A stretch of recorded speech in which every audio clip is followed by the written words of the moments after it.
I want to spend a little minute on this next slide. It says enablers and implementers. There is a dichotomy that fosters growth in any economy.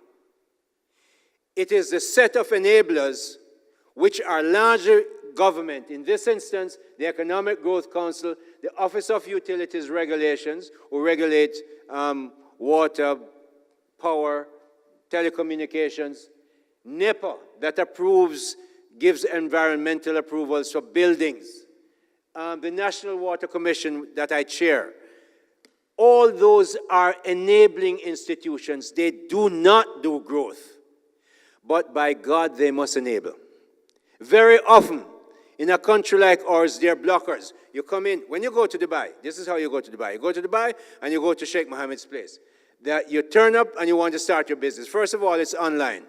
It's not 15 pieces of paper. You get there, the young lady or the young man said to you, okay, you need one more approval here, but you know what? On Sheikh Khalid Street, there are 3 notary publics. Go down there and get it done. And we'll be waiting here. You come back by 10 o'clock, we have it done for you. This is how we do it sometimes in Jamaica. Oh, yes? We need 7 pieces of paper. And you only have 6 of them done. And why did you bring it without the 7th one being done? And it needs a JP or notary public. You think they tell you where the notary public nearest one is?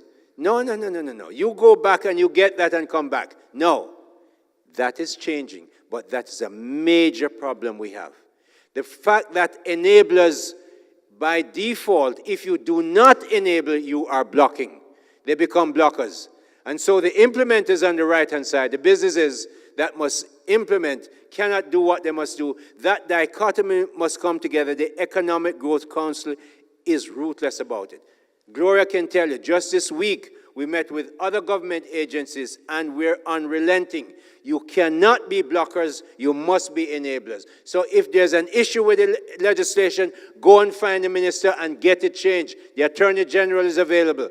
We must become enablers, those of us who work for the government, so that those who work in the private sector can become implementers of growth. Back to the enablers and the implementers. This I am not going to stop.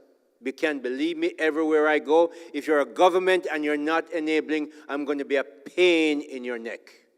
And I am not running for any seat. I don't want any position. I'm not looking for anything new. So don't believe that I'm going to be shy. I will be courteous, but I will be firm. If you're not enabling, you're blocking if you're in government.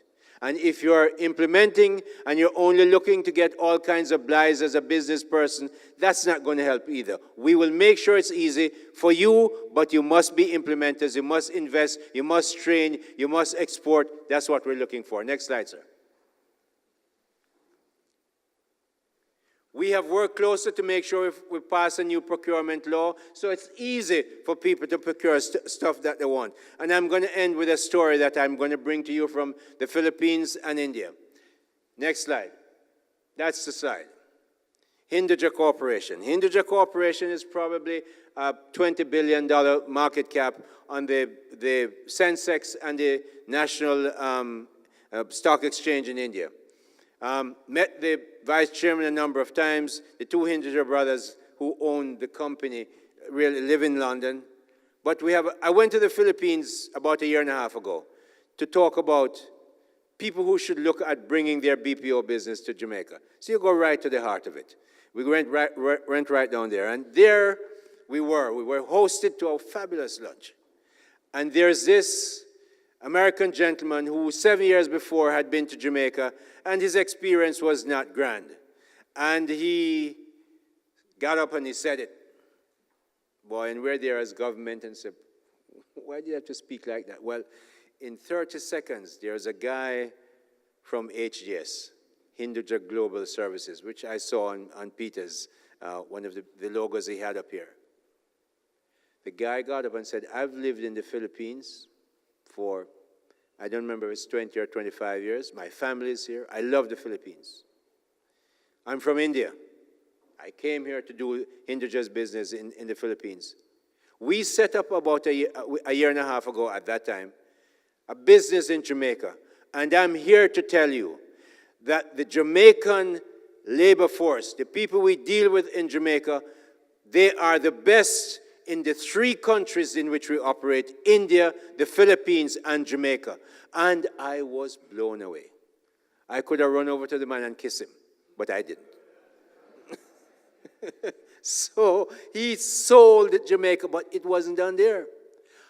Last year, the foreign minister and myself, incidentally, I've been to India about, I don't know, maybe 118 times by now. I know India fairly well. One of my hats is I'm the special investment ambassador for the government of Jamaica to India. So we went with the foreign minister. The deputy chairman of Hindu just hosted us to lunch. This time, the head man in HGS, Dr. Desarkar, said the same thing without prompting. He said, we have been in Jamaica. We have done 5 sites at the time, I think he was. We have them all in Kingston, and it's the best operating place we had. Just in case I thought that he was 60,000 feet up, I go and talk to his man in Kingston. The same story.